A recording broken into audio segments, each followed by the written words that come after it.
remember you, but I... I think I'm a little older.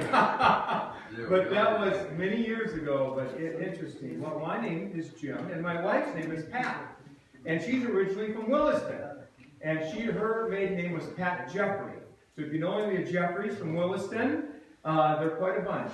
But I'm married to her, and so I left Church of Story, North Dakota in 1971, never to really think I would return to the Dakotas. And now, almost 38, 40 years, 40-some years, even longer than that, we kind of come full circle, and we're in Williston, and I'm at Eckerd Youth Home. For many of you know, that is a home for kids that are either who are just going through a time in their life when they need a little correction in their life, or a time when maybe a lot of families, they've just been neglected and they need a place to stay. And that home has been in existence since 1975. Don Pittman was administrator, and now it's my turn. And he did a great job, so I'm in good shoes for rather trying to fill some really good shoes. So anyway, that is a little bit of us. We have 3 kids, and they're scattered all over the place, but we're glad to be in Tioga. This place has changed since the last time I drove in here. I used to work oil in 1980, 79. I worked for Bomat. I used to be a chain man on the rigs and motor once in a while. So I used to work rigs out here, and I did a lot just to the south of here, near Stanley, and then a little bit over in this area. So I know a little bit of oil, and right after I finished working there, it went bust. So now after coming here, this is a really big boom right now. So very different in this area, but great to be here at this time. I'm so thankful for the worship team this morning. What a great job. Thank you for leading the worship. And to sing a Christmas carol this morning, yes, we're getting there. That was wonderful. Thank you. But one of the songs you chose was, Christ is enough for me. Everything I need is in you. Christ is enough. And the word I'm going to use today, the word I'm going to talk about is that word enough.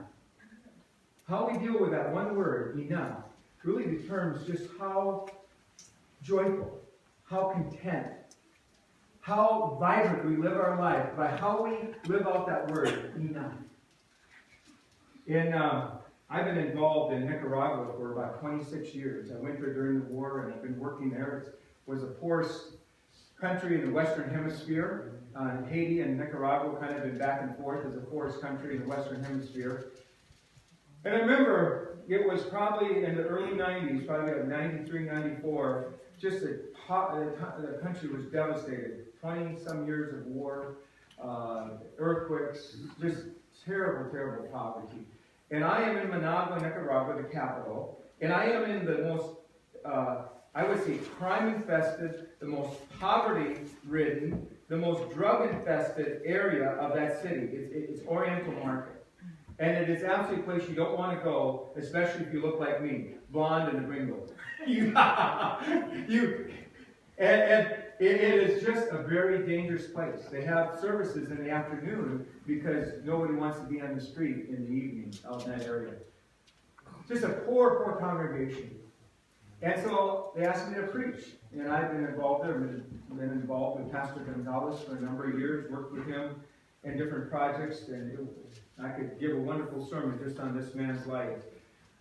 So I'm preaching, and we have a group there. We probably have 17, 18 North Americans that are there with us.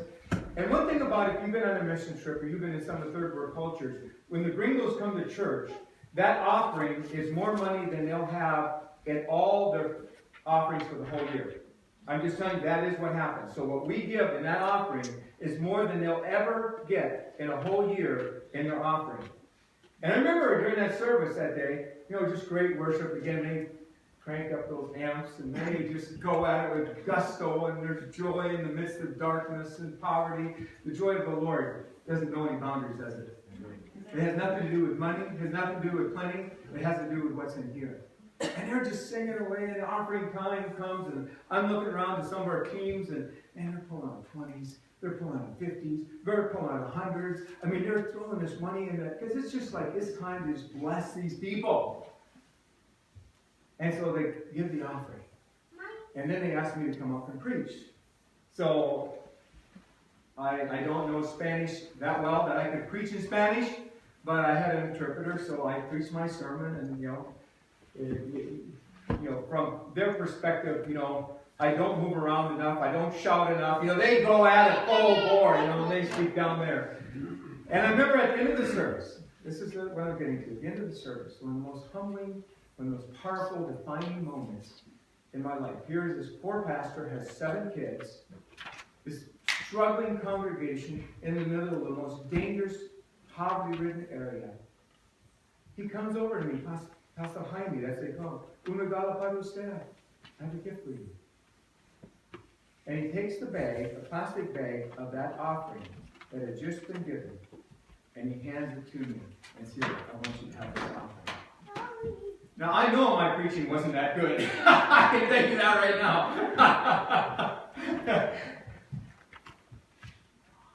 Out of their poverty, but out of their joy, and out of their understanding that these gringos, they aren't the ones we depend on. We depend on God. Put that bag of money, which I know was more money than they had ever seen given in that church. And he literally handed it to me and said, "I want you to take this." So I took it and I spent it on all kinds of things. No, getting you.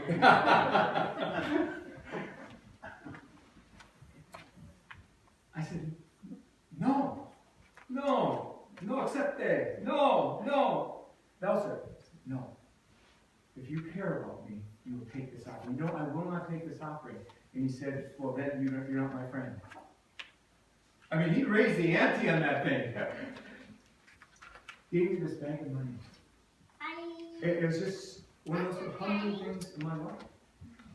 And so I said, okay, there's a spiritual principle here we're going to work on right here. What does the Lord say when we give? More will be given back. So I took the bag of money. I took it back to the group and I said, okay, I accepted the gift, right? Everybody knows I accept. This is my money! But now that I've accepted it, whose is it? Mine, right? So I was just following a little bit of, twisting things, but I got to that conclusion. And I said, what we're going to do is whatever is in there, we're going to double it. And believe me, there was a lot of money in there. We sat around and we doubled that money. Came back to Pastor Dawson. I gave it to him. I said, now you can not refuse this, because I'm your friend, and I'll befriend you. I mean, that would be before Facebook.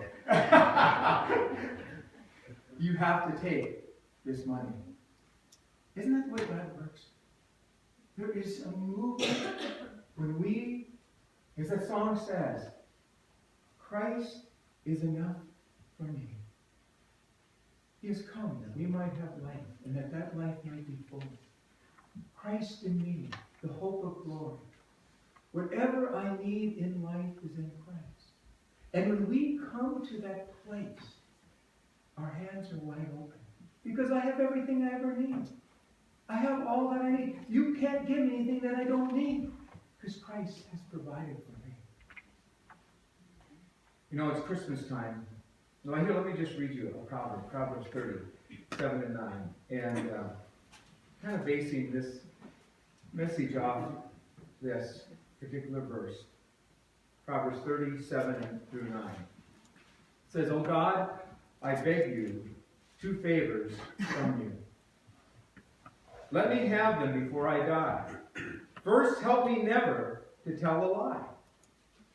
Second, give me neither poverty nor riches. Give me just enough to satisfy my needs. For if I grow rich, I may deny you and say, 'Who is the Lord?'" Have you seen that before in the Old Testament? When you get to the land of plenty, and who are you going to forget? Okay, we've heard that before. Then it says, "And if I am too poor, I may steal and thus insult God's holy name. Give me just enough." Now, I know that we're coming into Christmas season, and I know that if you have children anywhere be under the age of 30, they have their list already. And I remember my 3 kids, it was, I'm not one of these naysayer preachers. I think when it's Christmas time, you find that special gift for your kids or grandkids, and you make them feel special. You do it. You do it. Don't be a Scrooge, okay? At the same time, we teach our kids, because we're parents, that will never be enough. No matter what you get, will never be. I remember, how many remember your worst Christmas gift ever?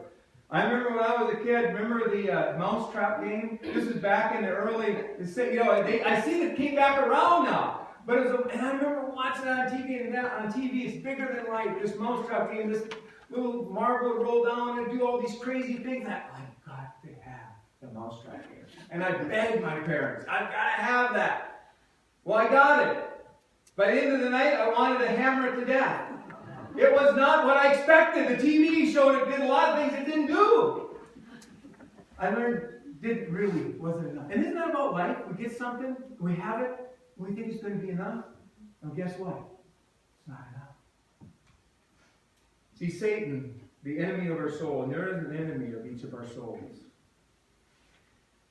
He has this weapon that is aimed at you and me, and it works over and over again, and whispers these words in our ear. It's not enough. It's not enough. Just think of the Garden of Eden. Adam and Eve lived in paradise. They had all they needed for life and more. And Satan would look. It's not enough. If you only eat from this tree, don't worry about all that you have. It's not enough. You could have. What kind of lie is that? And they fell for it. Now the person that I'm amazed at is Judas. He's chosen as one of the disciples. He's walking with this Jesus who is the light of life. Everywhere he goes, people say, I've never met anybody like it. He has the words of life. He heals people physically, emotionally, spiritually, every way. And here Jesus with them every day. Walking with Jesus every day. And the enemy says, it's not enough. You can have more. And he sells Jesus out for 30 pieces of silver. It's a lie. And everyone here we're in danger of falling for this lie. God isn't enough. So therefore, my wife, my husband, is not enough. How many times people have felt for that lie? You start looking around. Or she, or he isn't this. Or he or she isn't this. And all of a sudden, Satan has you looking over here, and you lose the beauty that's there. You do. How about, I don't have enough house. I'll tell you, I've been in ministry for almost 40 years. I've watched so many young couples be house poor because they've got to have what other people don't have. And then they get it, and it just literally destroys them. How about, I don't have enough toys. Oh, I like toys. I like things that are powerful. I like toys. You know, but there's always some toy that's bigger and better. And if you don't settle this issue of enough, you go broke. Spiritually, in every other way too. The lie, it's not enough. I just want to look at a few things this morning as we look at this issue. I think of Paul's words in 1 Timothy 6:17. It says, command those who are rich with things of this world, do not be proud. Now we all right away deny, we're not rich. We just tell you, we're rich. I'll describe that a little bit later. Tell them to put their hope in God, not in their what? Uncertain riches, because God richly gives us what? Everything for us to enjoy. Now, isn't that strong words? God gives us everything in life that we need to enjoy. Did you know that happiness is not connected to money? Have you figured that one out? It is not connected to money. God gives us everything that we need to enjoy. Everything we have is from God. You don't have anything that God hasn't given to you. God gave you your life. Let's start right there. Did you give yourself life? God gave you life. Your mom bore you, but God gave you that life. Yeah. You smile. That's right. God gave you life. It's a gift. You couldn't give. The day you stepped in today, did you make that day? God gave you this day for you to live. It's a gift from God. God gave you the very breath you just got, the air you breathe. God gave it all to us. And today, our hearts just need to be reminded of the spirit of thankfulness. That God, thank you for who you are, how you love me, the gift of salvation, the gift of my life. No matter what struggle I'm in right now, God, you are with me.